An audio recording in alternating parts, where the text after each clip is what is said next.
The afternoon sun beat down mercilessly on Zelda Shepherd's back as she knelt in the dried earth, wondering if anything would ever grow in this God-forsaken patch of land she had claimed as her own. But the memory of her mother's garden back in Missouri kept her hands moving through the soil even as doubt crept through her heart like poison. She had arrived in Marysville, Utah Territory 3 months prior with nothing but a worn carpetbag, her mother's seed collection, and enough money to buy a small plot of land at the edge of town. At 23 years old, she had already buried a husband she barely knew, married off hastily after her parents died of cholera, only to watch consumption take him 4 months later. The modest inheritance had been enough to start over somewhere far from the pitying looks and whispered conversations that followed her like shadows through St. Louis. The earth here was different, harder, more reluctant to accept what she offered. Back home, things grew with barely any coaxing. Here in Utah Territory in this year of 1882, the high desert climate made every seed a gamble, every sprout a small miracle. Still, Zelda pressed bean seeds into the soil she had spent weeks preparing, mixing in composted manure she had traded washing and mending for, carrying bucket after bucket of water from the creek that ran behind her property. Her small cabin stood behind her, hardly more than 4 walls and a roof, but it was hers. No one could take that from her. The land stretched out in all directions, sagebrush and wild grasses dotted with the occasional juniper tree. Mountains rose in the distance, their peaks still holding snow even as summer approached. It was beautiful in a stark, honest way that suited her just fine. She had just finished planting another row when she heard the sound of hooves approaching. Zelda sat back on her heels, shading her eyes against the sun. A rider was coming up the dusty path that passed for a road, leading a second horse behind him. As he drew closer, she could make out a tall figure in a worn brown hat, sitting easy in the saddle like he had been born there. The man reined in his horse a respectful distance from her property line. "Afternoon, madam," he called out, his voice carrying a pleasant drawl. "Name is Hayes Colton. I work the Triple Bar Ranch about 5 miles east of here. Saw your cabin from the ridge this morning and wanted to make sure everything was all right." Zelda stood, brushing dirt from her skirts. She had grown accustomed to being the only woman living alone this far from town, but the attention it drew still made her cautious. "I appreciate your concern, Mr. Colton, but I am perfectly fine." He tipped his hat, and she got a better look at his face. He was perhaps 26 or 27, with sun-bronzed skin and eyes that crinkled at the corners like he smiled often. A dark stubble covered his jaw, and his hair curled slightly where it touched his collar. "I do not doubt that, madam, just being neighborly. This territory can be unforgiving to those who do not know its ways." "I am learning," she said, her tone cooling slightly. She had dealt with enough men who thought a woman alone needed saving or worse. Hayes seemed to sense her wariness. He gestured to the freshly turned earth. "You are planting a garden. I am trying to. The soil here is nothing like what I am used to." He dismounted, still keeping his distance, and crouched down to examine the ground. "You are doing it all wrong," he said, not unkindly. "This earth is too alkaline, too dry. You need to build up beds, mix in more organic matter, and plant things that can handle the climate. What you are planting there will struggle." Zelda felt a flush of frustration heat her cheeks. "I appreciate the advice, but I have been gardening since I was a child." "In Missouri, I would guess from your accent," Hayes said, standing and dusting off his hands.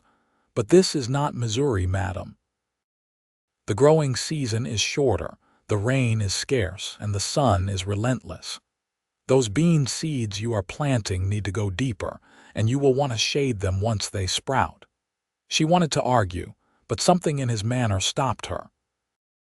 He was not condescending, just stating facts as he saw them. "You know about gardening. My mother kept a garden that fed our family and half the county besides," he said. "She taught me and my sisters everything she knew before she passed 5 years back. Good thing, too, since we would have starved some winters without what we put up from that garden." Zelda felt her defensiveness begin to crack. "I am sorry about your mother." "Thank you, madam. The point is, I know what grows here and what does not. If you are set on having a garden, I would be happy to offer some guidance. No payment expected, just being a good neighbor." She studied him for a long moment, weighing her pride against her practical need for help. The truth was, she had no idea if what she was doing would work, and she could not afford to waste seeds or time on methods that would fail. "What would you suggest?" Hayes's face brightened, and she noticed he had a nice smile, genuine and warm. "First off, let me help you build up some proper beds. The drainage here can be tricky, and you want to keep your plants from drowning when the rains do come. Second, we should talk about what to plant. Some things will do better than others." "I cannot pay you," Zelda said quickly. "I did not ask for payment. I work 6 days a week at the ranch, but Sundays are my own. I could come by tomorrow after church if you are amenable." She hesitated. Accepting help from a man she did not know went against every cautious instinct she had developed. But she had come to Utah territory to build a new life, and that meant learning to trust again, at least a little. "Tomorrow would be fine. I can offer you lunch in exchange for your time." "That sounds more than fair, madam. I will bring some tools and maybe a few starts from the ranch garden if you want them." "My name is Zelda," she said. "Zelda Shepherd, and I would appreciate that very much. Pleased to meet you properly, Miss Shepherd." He tipped his hat again. "I will see you tomorrow then, about midday." "Midday," she agreed. She watched him ride away, leading the spare horse behind him, and felt the strangest flutter in her chest. It was not anything dramatic, just a small spark of something she had thought long dead. Hope, perhaps, or just the relief of not being entirely alone in this vast, empty territory. That night, she lay in her narrow bed and listened to the wind whistling through the gaps in the cabin walls. She thought about Hayes Colton's kind eyes and easy manner, then firmly pushed the thought away. She had not come here looking for another husband. Men brought complications, expectations, and often heartbreak. She had her land, her seeds, and her determination. That would be enough. But when Sunday came and she heard hooves approaching just past noon, she found herself checking her reflection in the small mirror by the door, smoothing back the strands of dark hair that had escaped her braid. She told herself it was just proper to look presentable, nothing more. Hayes arrived with a wagon this time, loaded with tools, several wooden crates, and what looked like bundles of straw. He waved as he climbed down.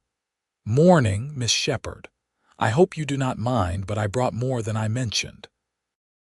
Once I started thinking about what you would need, I got a bit carried away."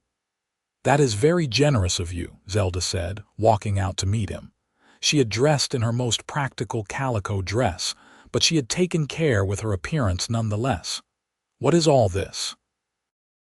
"Well, I have some lumber scraps we can use to frame up raised beds, and this straw will help mulch around your plants once they are in.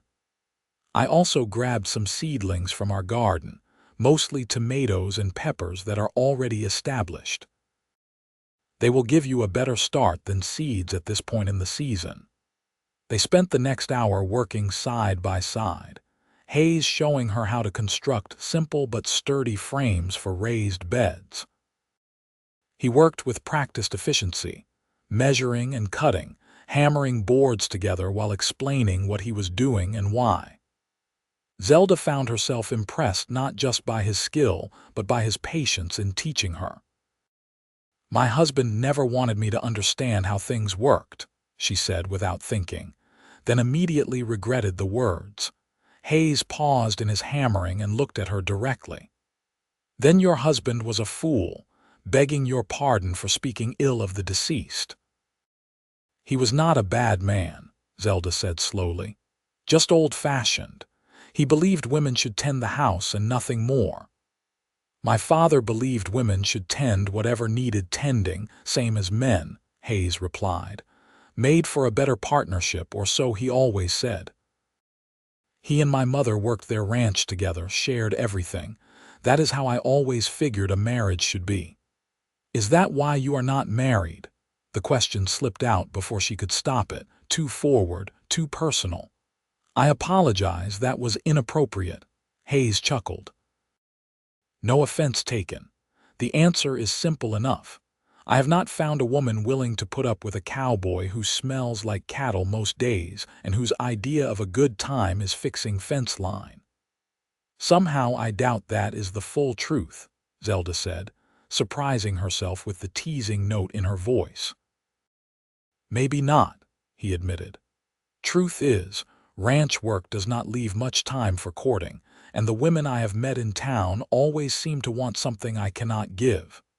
They want a man who will take them to San Francisco or back east, somewhere with society and culture. I am happy right here in Marysville, working land and raising cattle. Not very exciting for most women." "I think you would be surprised what women want," Zelda said. "Some of us have had quite enough of excitement in cities." Their eyes met, and something passed between them, an understanding that went beyond words. Hayes cleared his throat and returned to his work, but Zelda caught the hint of color in his cheeks above his beard. By early afternoon, they had constructed 3 large raised beds and filled them with a mixture of the existing soil, composted manure, and some rich earth Hayes had brought from the ranch. Zelda's back ached pleasantly from the work, a good ache that spoke of accomplishment. "Now comes the fun part," Hayes said, wiping sweat from his brow. "Let us get these plants in the ground." He taught her about spacing and depth, about companion planting and how certain vegetables helped each other grow. Tomatoes beside basil, beans to fix nitrogen in the soil, marigolds at the edges to keep pests away. His hands were gentle with the seedlings, careful not to damage tender roots. "You really do love this," Zelda observed, watching him work. "I do," he said simply. "There is something honest about growing things. You put in the work, you tend them right, and they reward you, not like cattle, which can be ornery no matter what you do." She laughed, a real laugh that felt foreign after so many months of solitude. "I had not thought of it that way." They worked together as the sun arced across the sky, falling into an easy rhythm. Hayes would prepare a spot, explaining what he was doing, and Zelda would plant, her confidence growing with each seedling nestled into the earth. By the time the sun began its descent toward the mountains, the beds were full of promise, neat rows of green against dark soil. "I should get that lunch started," Zelda said, suddenly aware of how the afternoon had flown past. "It is the least I can do after all this."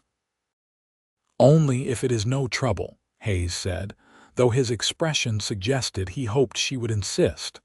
"No trouble at all."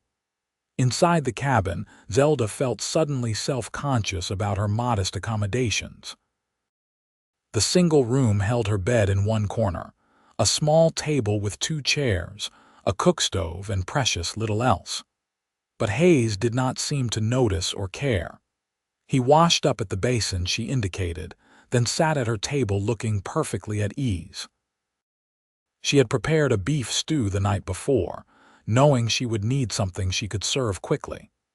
She heated it up along with the biscuits she had made that morning, and soon the small cabin filled with savory smells. "This is wonderful," Hayes said after his first bite. "Better than anything I have made myself in months." "Do you live alone then?" Zelda asked, taking a seat across from him. "I do now. My sisters both married and moved to Colorado with their husbands 3 years back. Father passed not long after. Heart just gave out one day. The ranch went to my uncle and I stayed on as a hired hand. It suits me well enough. Uncle Ben treats me fair and I know the land. You miss them, your sisters. Every day, he admitted. But they write often and they are happy. That matters more than having them close. They ate in comfortable silence for a while, and Zelda found herself studying him when she thought he was not looking. There was something solid about Hayes Colton, something dependable. He was not flashy or particularly handsome in a classical sense, but there was an appeal to his weathered features and genuine manner. "What brought you to Marysville?" he asked, echoing her own curiosity. "It is a fair distance from Missouri." Zelda set down her spoon, considering how much to share. "I needed a fresh start.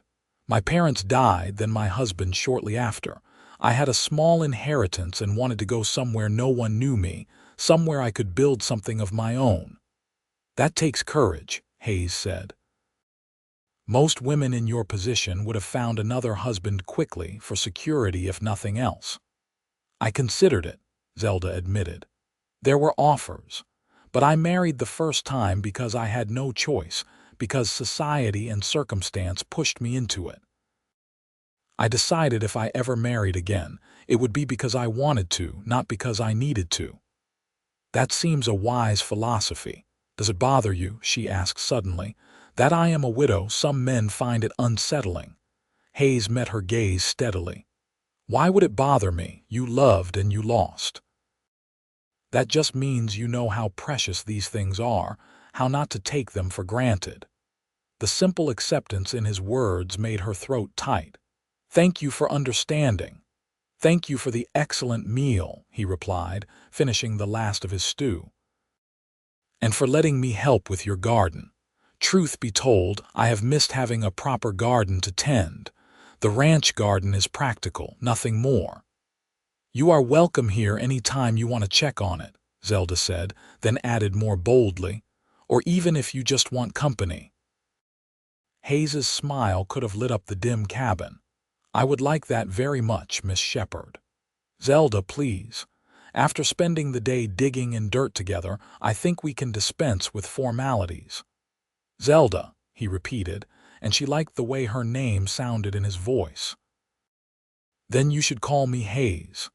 He helped her clean up the dishes despite her protests, then gathered his tools to load back into the wagon. At the door, he paused, hat in hand. "I meant what I said about coming back. If you do not mind, I could stop by next Sunday, see how everything is growing, maybe help with any weeding or such that needs doing." "I would appreciate that," Zelda said, meaning it more than she cared to admit.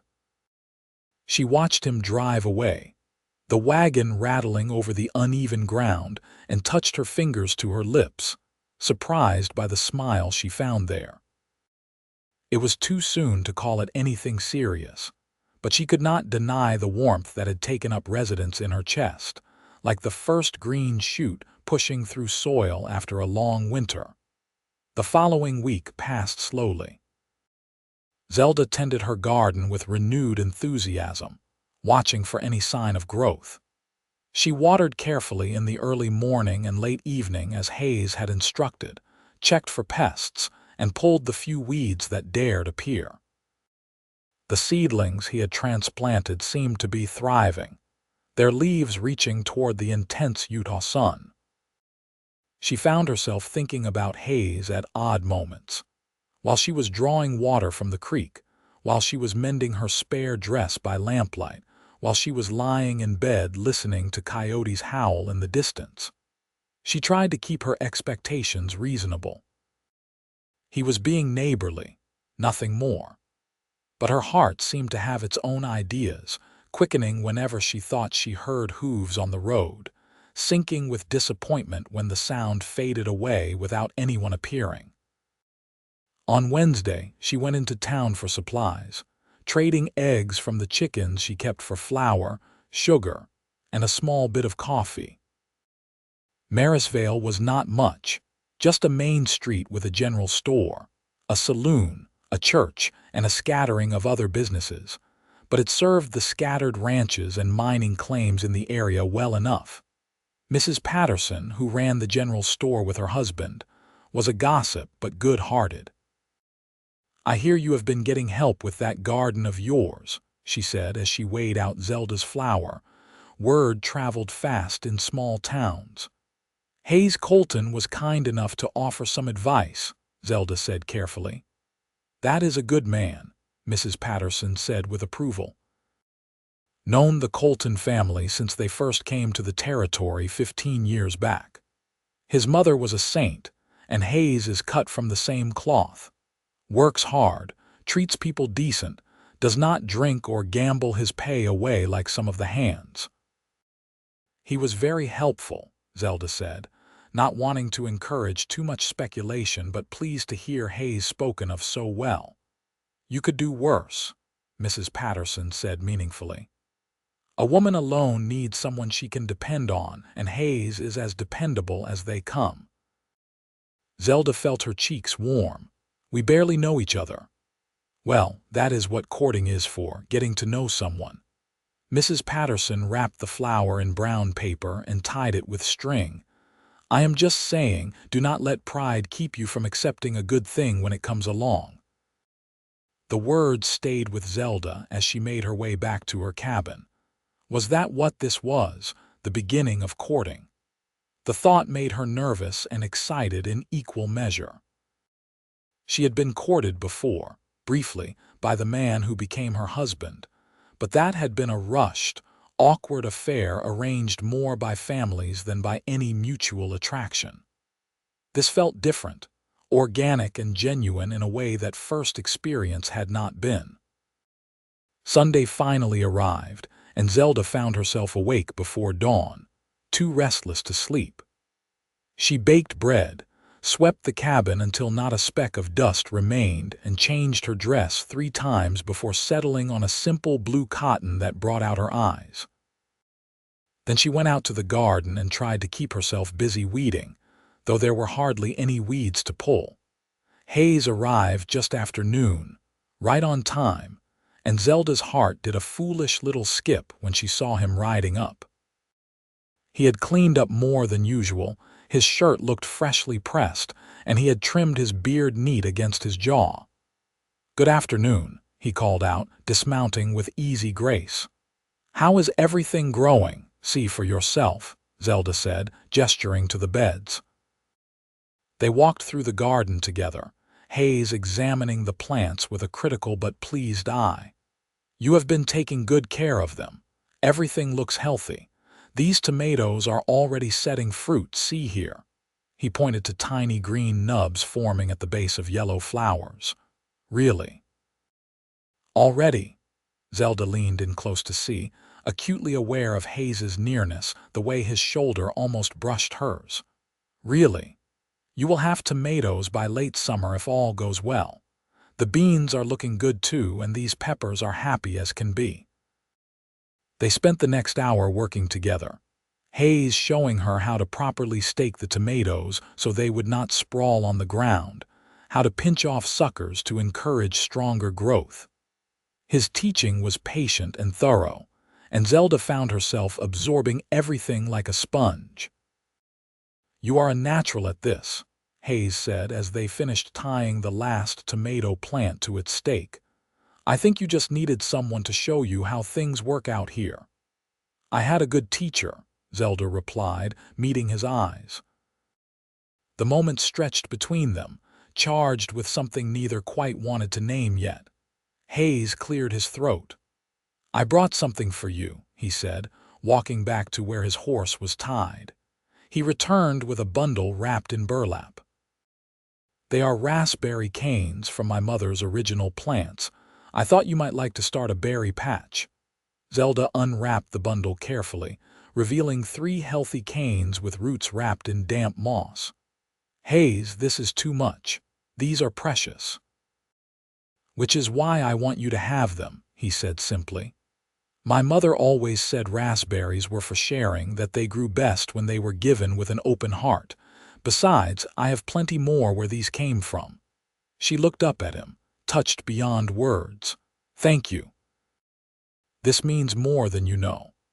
Then let us get them planted before they dry out. They selected a spot on the east side of the cabin where the canes would get morning sun but afternoon shade. Hayes showed her how to plant them, how deep to set the roots, how to water them in.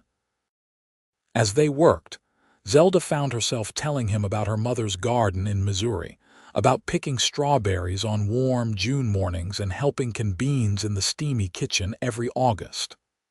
"It sounds like you had a happy childhood," Hayes said.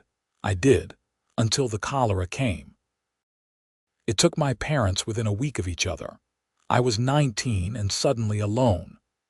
"That is when you married," Zelda nodded, patting soil around the last raspberry cane. "My husband was 15 years older than me, a business associate of my father's. He offered marriage. I accepted because I had nowhere else to go and no means to support myself. It was not a love match, but it was not terrible either. He was kind enough in his way, just distant." "You want children?" Hayes asked, then seemed to realize how forward the question was. "I apologize, that is none of my business." "No, it is all right," Zelda said, sitting back on her heels. "Yes, I do want children.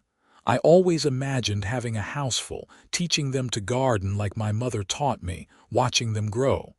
But my husband and I were not blessed that way. The doctors said it was just bad luck, that there was nothing wrong with either of us, but it still hurt every month when I knew there would be no baby." "I am sorry," Hayes said, and she could hear the genuine sympathy in his voice. "That must have been difficult."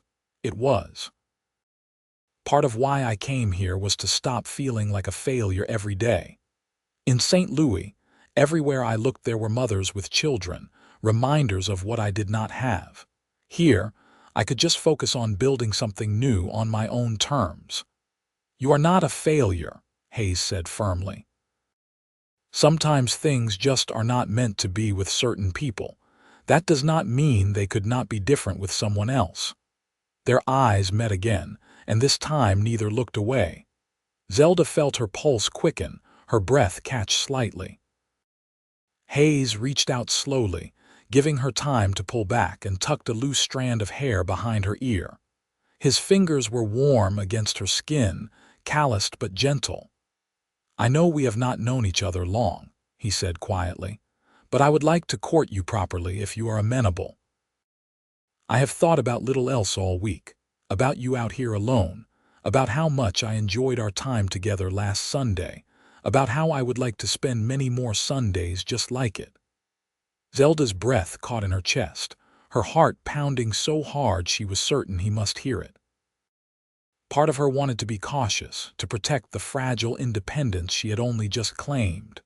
But a larger part, the part that had been lonely for so long, wanted to say yes with every fiber of her being. "I would like that," she said, her voice barely above a whisper. "I would like that very much." Hayes's smile was like sunrise breaking over the mountains, warm and full of promise. "Then may I call on you next Sunday, and perhaps Wednesday evening if I can get away from the ranch?" "Yes," Zelda said, feeling her own smile mirror his. "You may." He took her hand, his large palm engulfing her smaller one, and raised it to his lips, pressing a gentle kiss to her knuckles. The gesture was old-fashioned but sweet, and it made Zelda's stomach flutter in a way she had never experienced before. They had lunched together again, this time with an ease born of their new understanding. Hayes told her about life on the ranch, about the upcoming cattle drive to the rail station in Salina, about his plans to someday have a small place of his own. Zelda shared her dreams of a truly productive garden, maybe some fruit trees, perhaps even selling produce in town once she had enough. "We could do it together," Hayes said, then caught himself. "I mean, if things between us continue to go well, I am getting ahead of myself." "No," Zelda said, reaching across the table to touch his hand. "I like hearing you talk about the future. I like that you see me in it. When Hayes finally had to leave, he lingered at his horse, clearly reluctant to go. "Wednesday evening," he said. "I will bring supper if you like, give you a break from cooking." "You do not have to do that. I know. I want to." Zelda watched him ride away, her hand raised in farewell until he disappeared over the rise. Then she walked back to her garden, to the raspberry canes they had planted together, and allowed herself to hope in a way she had not dared since coming to Utah territory. The next months unfolded like a flower opening to the sun. Hayes came every Sunday without fail and most Wednesday evenings when ranch work allowed.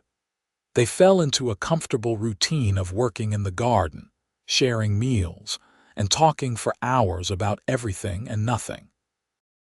Zelda learned about his dreams and fears, his love for the land, and his desire to build something lasting. Hayes learned about her resilience, her quick wit, and the deep well of love she had to offer once her trust was earned. The garden flourished under their combined care. By late July, the tomato plants were heavy with fruit. The beans produced more than Zelda could eat fresh, and the raspberry canes had established themselves enough to promise fruit the following year. Hayes helped her start the canning process, teaching her the adjustments needed for the higher altitude, and her small cabin pantry slowly filled with jars of vegetables and preserves. On a particularly warm evening in August, they sat on the porch Hayes had helped her build, watching the sun set over the mountains. Zelda's head rested on his shoulder, his arm around her waist, and she felt more content than she had thought possible just a few months earlier. "I love you," Hayes said quietly, the first time either had spoken the words aloud. "I think I have loved you since that first day when you were so determined to plant those beans the wrong way." Zelda laughed, tilting her head up to look at him. "I love you too. Even though you were insufferably right about the beans." He kissed her then, properly, his lips warm and gentle against hers. It was not Zelda's first kiss, but it felt like it in all the ways that mattered. This was a kiss filled with promise and hope and genuine feeling, not duty or obligation. When they finally pulled apart, Hayes took her hand. "Marry me, Zelda. Let me help you grow more than just a garden. Let us build a life together, raise those children you want, make this place into a real home." Tears pricked Zelda's eyes, happy tears this time. "Yes," she said without hesitation. "Yes, I will marry you." They were married in September in the small church in Marysvale, with Mrs. Patterson and half the town in attendance. Zelda wore a simple white dress she had sewn herself, and Hayes wore his Sunday best, looking nervous and proud in equal measure. Uncle Ben stood up as Hayes's best man, and Mrs. Patterson served as Zelda's witness. The ceremony was brief, but heartfelt. When the preacher pronounced them man and wife, Hayes kissed Zelda with such tenderness that several women in the congregation sighed audibly. They celebrated with a meal at the town hall, plates of food brought by neighbors, music played on a fiddle and guitar, dancing that lasted until the moon was high. That night, Hayes carried Zelda over the threshold of the cabin that was now theirs, setting her down gently in the soft lamplight. "I promise to make you happy," he said, cupping her face in his hands. "Every day for the rest of our lives." "You already have," Zelda replied, pulling him close. Hayes moved into the cabin, bringing with him the few possessions he cared about. His mother's good dishes, some tools, a quilt his sisters had made, and a small strongbox with what savings he had accumulated. The single room that had seemed adequate for Zelda alone suddenly felt cramped with two, but neither minded. They were too happy in each other's company to care much about physical space. As autumn arrived, they began making plans for the future. Hayes spoke with Uncle Ben about the possibility of leasing some ranch land to run a few cattle of his own, a way to build toward independence while still working at the Triple Bar. Uncle Ben, who had watched Hayes work hard for years, agreed readily, offering generous terms. "You are like a son to me," Ben said, clasping Hayes's hand. "I am glad to see you settled with a good woman. Your father would have been proud." In October, Zelda discovered she was pregnant. She had not said anything to Hayes, not wanting to get his hopes up in case she was wrong, but one morning the confirmation became undeniable. She was overcome with emotion, joy and fear mingling until she did not know whether to laugh or cry. When Hayes came in from feeding their chickens and the 3 cattle they had purchased with their combined savings, he found her sitting at the table with tears streaming down her face. He was at her side in an instant, kneeling beside her chair. "What is wrong? Are you hurt? Is it the baby?" The last words came out before he could stop them, revealing that he had suspected but had not wanted to ask. Zelda laughed through her tears. "You knew, I hoped," he admitted. "You have not been able to stomach coffee for 2 weeks and you have been tired earlier in the evenings. Are we? Is there truly a baby?" "Yes," Zelda said, taking his hands. "There is truly a baby. I am probably about 2 months along. Are you happy?" Hayes pulled her into his arms, holding her tight but carefully, like she was something precious and fragile. "Happy does not begin to cover it. Zelda, you have given me everything I ever wanted. A home, love, and now a family. I do not have words for what I am feeling." "Then show me," she whispered against his neck. He did, pulling back just far enough to kiss her deeply, his hands framing her face, his touch reverent. They held each other for a long time, both overwhelmed by the enormity of the change coming to their lives. The winter was hard but bearable because they faced it together. Hayes worked when weather permitted and spent snowbound days working on projects around the cabin, building a proper cradle for the baby, shelves for Zelda's growing collection of canned goods, a rocking chair so she would have somewhere comfortable to sit while nursing.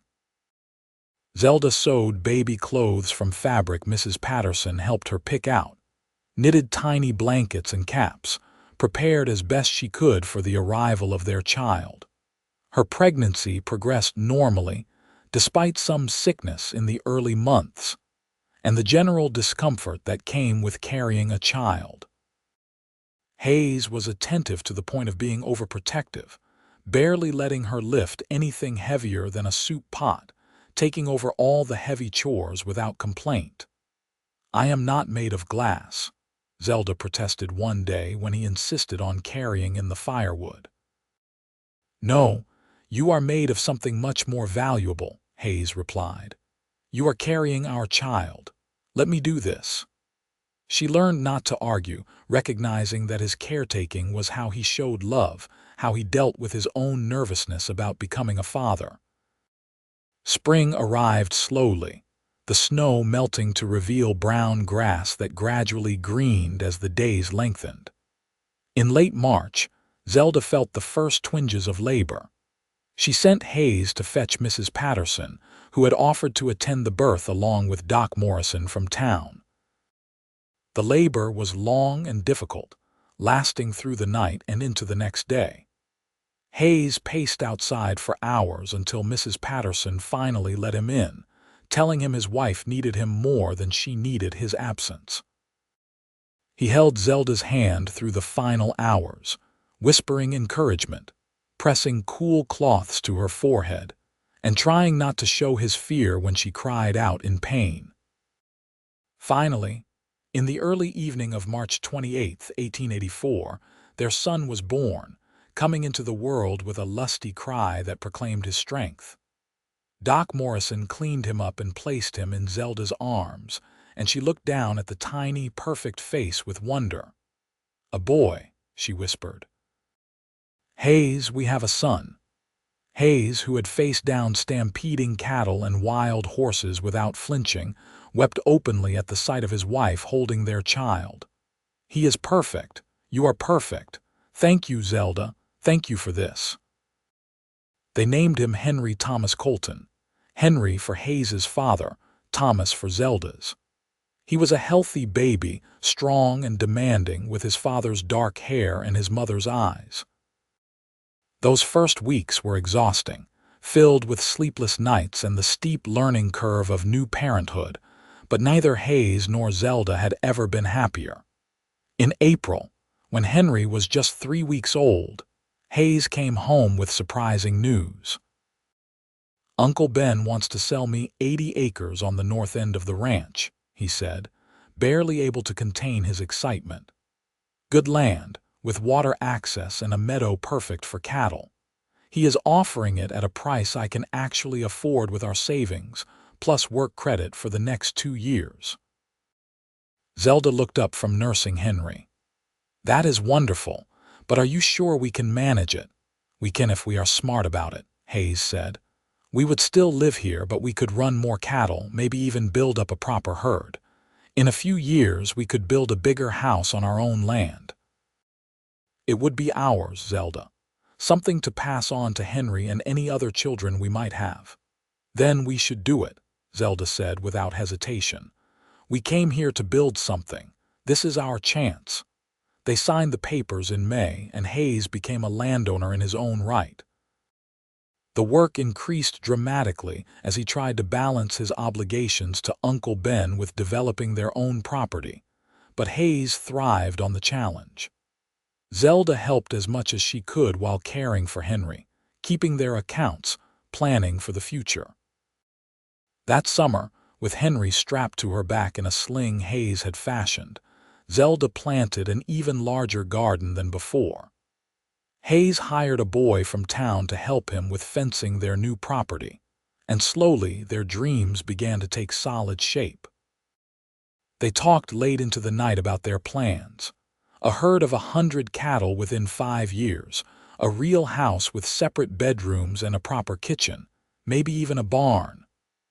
"I want more children," Zelda said one evening as they sat on their porch, Henry sleeping peacefully in his cradle.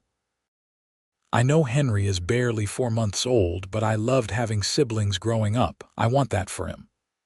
"I do too," Hayes agreed. "A house full of children just like you always wanted, although maybe we could space them out a little." He added the last with a teasing smile.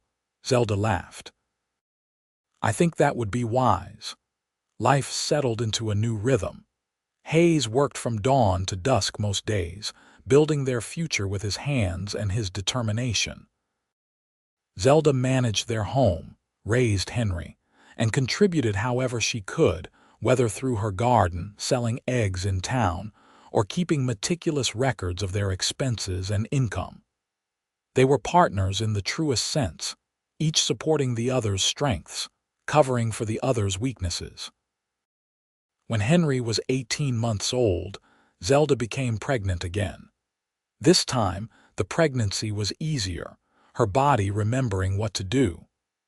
Their daughter, Rose Catherine Colton, was born in November of 1885, on a snowy evening with Hayes attending the birth from start to finish this time.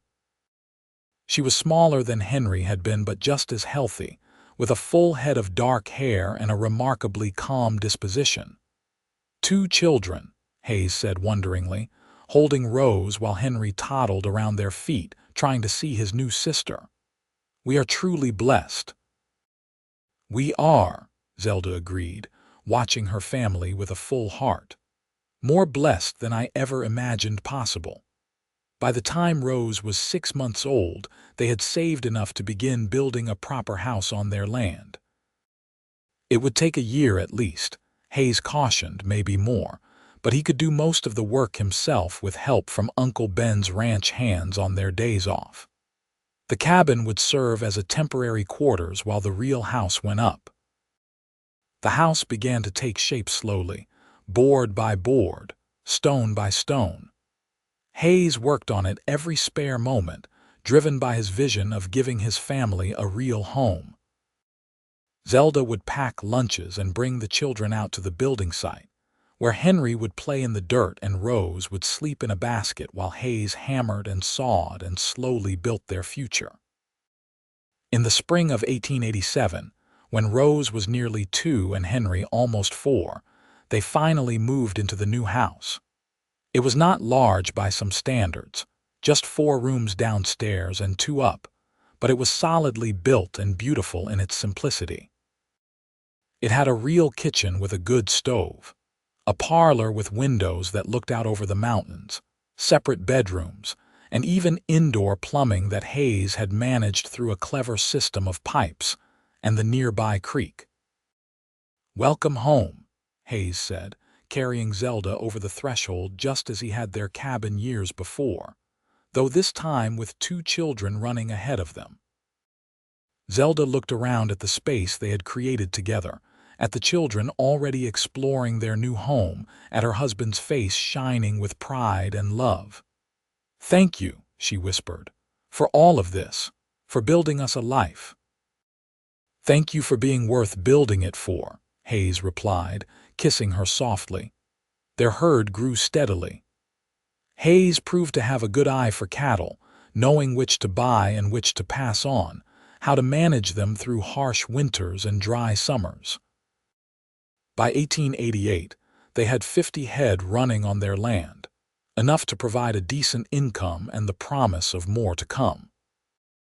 Zelda became pregnant for a 3rd time that same year, and in April of 1889, she delivered twin boys, James Benjamin Colton and Michael Hayes Colton, named for Hayes's brother who had died as a child and Hayes himself. The twins were a shock, doubling their family size overnight, but they adjusted with the resilience they had developed over their years together. Life became even more hectic with 4 children under 6 years old. Hayes hired a young woman from town, Sarah Mills, to come help Zelda 3 days a week with the children and housework. It was the first time they had been able to afford such help, and it made an enormous difference. The children thrived in their loving home. Henry was serious and thoughtful like his mother, already showing an interest in the cattle and following his father around whenever allowed. Rose was gentle and creative, spending hours helping Zelda in the ever-expanding garden. The twins were hellions, into everything, keeping everyone on their toes but filling the house with laughter. On a quiet evening in the summer of 1890, after the children were finally all asleep, Hayes and Zelda sat on the porch of their house, watching the sun set over their land. Hayes held Zelda's hand, his thumb tracing patterns on her palm. "Do you ever think about that first day?" he asked. "When I rode up and saw you planting beans all wrong." Zelda laughed softly. "I was not planting them wrong, just differently." "You were planting them wrong," Hayes insisted with a grin. "But you were so determined, so fierce about it, I thought you were going to chase me off with a hoe."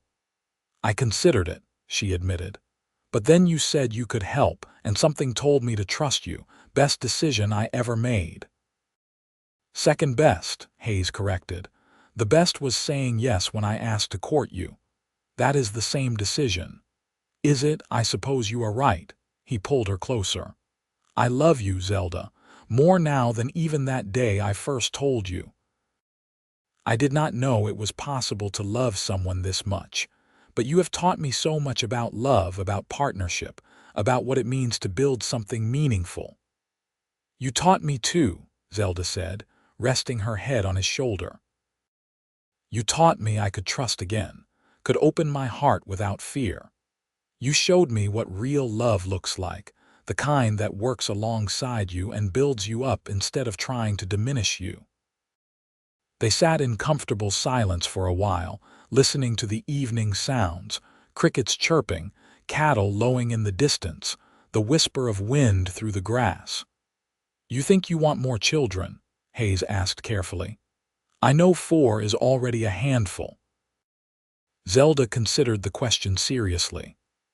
"I would not say no if another came along, but I am content with what we have. A full house just like I always dreamed."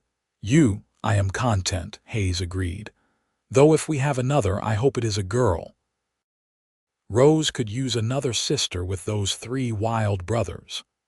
"We shall see what God decides," Zelda said with a smile. As it happened, God decided on one more. In the spring of 1892, their youngest daughter, Anna Marie Colton, was born, completing their family. She was their last child and perhaps the most precious because they knew she was their final one. Anna inherited the best of both her parents, Zelda's determination and Hayes's easy temperament.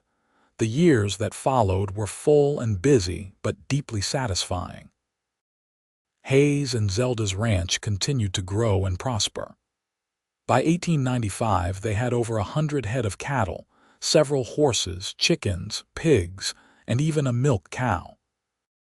Zelda's garden had expanded into a small farm operation, with fruit trees Hayes had planted coming into production and berry patches that produced more than the family could use. She sold the excess in town, contributing meaningfully to their income. The children grew, each developing their own personalities and interests. Henry, true to his early inclination, became his father's right hand on the ranch, learning everything Hayes could teach him about cattle and land management. Rose developed her mother's gift for growing things, helping expand the garden every year and showing a particular talent for preserving and preparing food.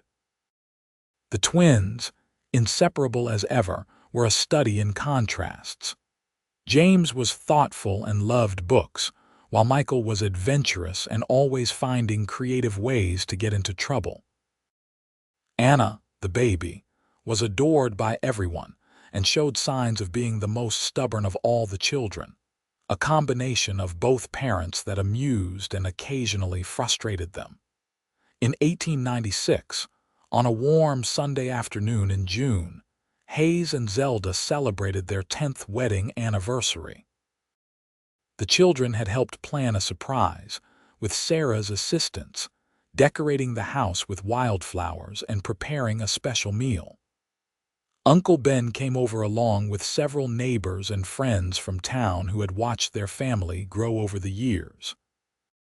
After the meal, when the children were playing outside and the adults were sitting on the porch enjoying coffee and conversation, Uncle Ben raised his cup in a toast. "To Hayes and Zelda Colton, who have shown us all what hard work, determination, and real love can build. May you have many more years together." Everyone echoed the sentiment, raising their own cups. Hayes slipped his arm around Zelda's waist, pulling her close. "Thank you all for being part of our lives, for helping us build something good here." Later that evening, after their guests had departed and the children were in bed, Hayes took Zelda's hand and led her outside. The June night was warm, the sky full of stars, and the air smelled of sage and pine. "I have something for you," he said, pulling a small box from his pocket. "I know we do not have much money for extras, but I have been saving for this." Zelda opened the box to find a delicate silver necklace with a small pendant shaped like a rose. It was simple but beautiful, and she could tell it had cost more than Hayes had probably wanted to spend. "It is lovely," she breathed. "The rose is for all the beauty you have brought into my life," Hayes said as he fastened it around her neck. "For the garden you planted, for the children we have raised, for the home we have built. You took a lonely cowboy and gave him everything worth having." Zelda turned in his arms, tears pricking her eyes. "You gave me just as much. You found me alone, trying to plant seeds in hard ground, and you helped me grow a family, a real family built on love and partnership. I was so afraid when I came here, so certain I would spend my life alone. But you showed me what was possible when two people worked together toward the same dream." They kissed under the stars, and even after 10 years of marriage, after 5 children and countless challenges overcome together, the kiss still held the same spark it had that first time on the porch of the old cabin. The years continued to pass, bringing changes but never diminishing the love at the center of the Colton family. Henry grew into a fine young man, and at 19, married a neighboring rancher's daughter, bringing his new wife to live on a portion of the Colton land where he and Hayes built him a small house. Rose, at 17, was being courted by the schoolteacher from town, a good man who appreciated her intelligence and gentle nature. The twins, now 15, were preparing to attend a school in Salt Lake City, their different talents requiring different educations. James wanted to be a lawyer, while Michael dreamed of becoming a surveyor, mapping the still wild Western territories. Hayes and Zelda had saved carefully to make both dreams possible, proud of their son's ambitions. Anna, at 12, still showed no signs of wanting to be anything other than exactly what she was, a rancher's daughter who could ride as well as any boy and had her mother's gift for making things grow. In the spring of 1901, Zelda turned 42 and Hayes 45. They were sitting together one evening, watching the sunset from the porch that had become their favorite place for important conversations, when Hayes said quietly, "We did it." "Did what?" Zelda asked, though she thought she knew. "Everything we talked about that day when I asked you to marry me. We grew a family, built a home, created something worth leaving behind. Our children are happy and healthy, our ranch is prospering, and we are still in love after all these years. We did it, Zelda." She took his hand, the same hand that had helped her plant those first seeds so many years ago. "We did," she agreed. "Together." "Always together," Hayes confirmed. "That has been the secret all along. We were never really alone, not from that first day." Henry came by the next morning with news that made both Hayes and Zelda laugh and cry at the same time. His wife was pregnant, and they were going to be grandparents. It seemed impossible that enough time had passed, that the tiny baby Zelda had struggled to bring into the world was now about to become a father himself. "I hope I can be half the father you have been," Henry said to Hayes, his voice thick with emotion. "You will be wonderful," Hayes assured him. "You have learned well, and you are marrying into a good family. Your child will be blessed." "Our first grandchild," Zelda said wonderingly after Henry had left. "When did we get old enough for grandchildren?" "We are not old," Hayes protested. "We are just well-seasoned." She laughed and kissed him. Well-seasoned indeed. Their first grandchild, a boy named Thomas Henry Colton, was born in November of 1901. Holding him, seeing her son hold his son, watching Hayes's face as he looked at his grandson, Zelda felt the circle complete in a profound way. The family they had built was growing beyond just the two of them, taking on a life of its own. More grandchildren followed over the years. Rose married her schoolteacher in 1902 and had a daughter the following year. The twins both eventually married and started families of their own. Even Anna, who had sworn she would never marry, fell for a cowboy working at a neighboring ranch and wed at 19. Through it all, Hayes and Zelda remained at the center of it all, the foundation upon which their ever-expanding family was built. They worked their ranch with the help of their children and grandchildren, celebrating successes and weathering difficulties, together as they always had. In the summer of 1910, 28 years after they first met, Hayes and Zelda sat on their porch watching a horde of grandchildren play in the yard. There were 8 now, ranging from Thomas at 9 years old to baby Sarah, Rose's youngest, at just 6 months. The sounds of laughter and shouting filled the air, and Zelda could not help but smile at the chaos. "This is everything I ever wanted," she said softly. "When I was planting those beans alone, thinking I would spend my life in solitude, I could never have imagined this. A house full of love, grandchildren running wild, a partner who still makes my heart skip after nearly 30 years. I was looking for you," Hayes said simply. "I did not know it at the time, but that is what drew me to your cabin that day.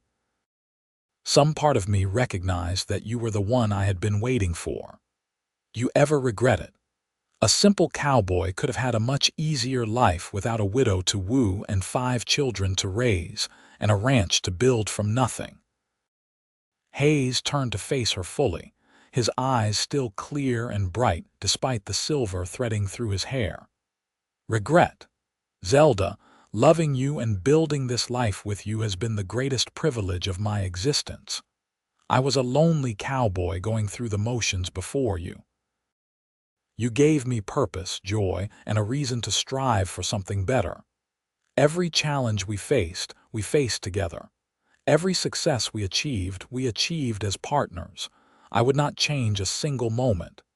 Not even when the twins painted the barn red while you were in town. Zelda asked with a mischievous smile. Hayes laughed, the sound rich and warm. All right, maybe that one moment, but even that is a good memory now looking back on it. They sat together until the sun set, calling the grandchildren in for supper. Surrounded by the family they had built together from nothing but love, hard work, and faith in each other. Hayes and Zelda Colton lived long, full lives. They watched their children thrive, their grandchildren grow, and even lived to meet several great-grandchildren. Their ranch became one of the most respected in the region, not just for the quality of their cattle but for the integrity with which they operated, and the way they treated their workers and neighbors. Zelda's gardens became legendary in Marysville, feeding not just her own large family but much of the town. She taught her daughters and granddaughters everything her mother had taught her, passing down not just knowledge but a love of growing things, of nurturing life from seeds. Hayes became known as a fair but shrewd rancher, someone whose word was his bond, and whose advice was sought by newer ranchers trying to establish themselves. He never forgot what it was like to start with nothing, and he helped many young men and women get their own starts, offering guidance, extending credit when banks would not, and always believing in the power of hard work and determination. In the spring of 1925, at the age of 69, Hayes suffered a heart attack while mending fence with his grandson Thomas. He lived for 3 more days, long enough to say goodbye to each of his children and grandchildren, long enough to hold Zelda's hand one last time and tell her he loved her. "You made my life worth living," he said, his voice weak but clear. "Every single day with you was a gift. Promise me you will not grieve too long. Live, Zelda. Keep the garden growing. I will be waiting for you when your time comes and we will have eternity together." "I promise," she whispered through her tears, "but I will miss you every day until then." "And I will be watching over you," Hayes said. "Over all of you. Take care of her," he said to their children gathered around the bed. "She is the heart of this family." Hayes Colton died peacefully that evening, surrounded by love, leaving behind a legacy far greater than land or cattle. A family built on love, respect, and partnership. Zelda mourned deeply but kept her promise not to grieve too long. She lived another 9 years, tending her gardens, spoiling her grandchildren and great-grandchildren, and keeping Hayes's memory alive through stories and the values they had shared. She never remarried, telling anyone who asked that she had already found her great love and needed no other. On a warm afternoon in June of 1934, 75 years old and surrounded by her children, Zelda Colton passed away quietly in her sleep. They buried her next to Hayes on a hill overlooking their ranch, under a large oak tree they had planted together in the early years of their marriage. The ranch stayed in the family for generations, each new steward adding to what Hayes and Zelda had built, but never forgetting the foundation laid by the cowboy and the gardener who had found each other on a dusty day in Utah territory and built an empire of love. Henry Colton, speaking at his mother's funeral, summed up their legacy best. "My parents came together from different places, different circumstances, but with the same dream, to build something good and lasting. They planted seeds together, not just in the garden but in all of us. They showed us what real love looks like, what true partnership means. Because of them, we know how to work hard, love deeply, and face whatever comes with courage and faith. They grew more than a family. They grew a legacy that will live on for generations. The gravestone, simple but elegant, read, Hayes and Zelda Colton. Together they planted seeds of love and watched them grow into a beautiful family tree, now together forever. Years later, when descendants would visit that grave on the hill and ask about the cowboy and the gardener buried there, the stories would flow like water, tales of hard work and true love, of challenges faced and overcome, of a partnership that had created something lasting and good. Children would hear how their great-great-grandparents met, how Hayes helped Zelda with her garden, how that simple act of kindness blossomed into one of the great love stories of their family's history. The gardens Zelda planted still grew, tended now by her great-great-grandchildren, the raspberry canes she and Hayes planted together on that long-ago Sunday still producing fruit. The house they built together still stood, expanded over the years but with the original structure at its heart, a testament to the solid foundation they had laid. And on warm summer evenings, when the family gathered on that same porch where Hayes and Zelda had spent so many hours talking and dreaming together, they could almost feel their presence, could almost hear their laughter on the wind, could almost see them standing hand in hand looking out over the land they had loved and the family they had raised. The story of the gardener who was planting seeds alone and the cowboy who helped her grow a family became more than just history. It became the cornerstone of everything that came after, proof that love, partnership, and hard work could create miracles even in the hardest ground. It was a story passed down with pride, a reminder of where they came from and the values that built their family. Hayes and Zelda's love had not just created a family. It had created a legacy that would endure for generations, a testament to what two people could build when they worked together toward a shared dream, when they chose each other every day, when they planted seeds of love and tended them with care until they grew into something beautiful and lasting. And so their story lived on, not as a dusty tale from the past but as a living legacy, planted in the hearts of everyone who came after them, growing and flourishing just as surely as the seeds Zelda had planted in the Utah soil all those years ago with Hayes by her side, helping her grow not just a garden but a life, a family, and a love that would never die.